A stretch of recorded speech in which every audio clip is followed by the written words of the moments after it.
আল্লাহ রাব্বুল আলামিন কি বলছেন? আল্লাহ রাব্বুল আলামিন বলছেন, ইয়া আইয়ুহান নাস, ও দুনিয়ার মানুষেরা ভালো করে জেনে রাখো, কদ জাআতকুম মাউইযাতুম মির রাব্বিকুম, আল্লাহর পক্ষ থেকে তোমাদের কাছে একটা মাউইযা এসেছে, তোমাদের কাছে একটা উপদেশ এসেছে, তোমাদের কাছে একটা প্রেসক্রিপশন এসেছে। এলাকার কোনো মানুষ যদি অসুস্থ হয়, ডাক্তার দেখানোর জন্য যদি যায়, আপনি যদি কখনো প্রেসক্রিপশন দেখে থাকেন, মিলাই দেখেন আমার কথার সাথে, প্রেসক্রিপশনের বাম পাশে একটা টান দিয়ে আলাদা করা আছে চিকন একটা লাইন,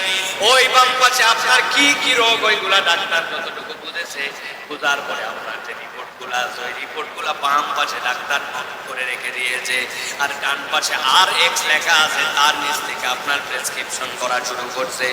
আপনার প্রেসক্রিপশনে চারটা বিষয় থাকে, আপনি কোন ওষুধ খাবেন, কতদিন পর্যন্ত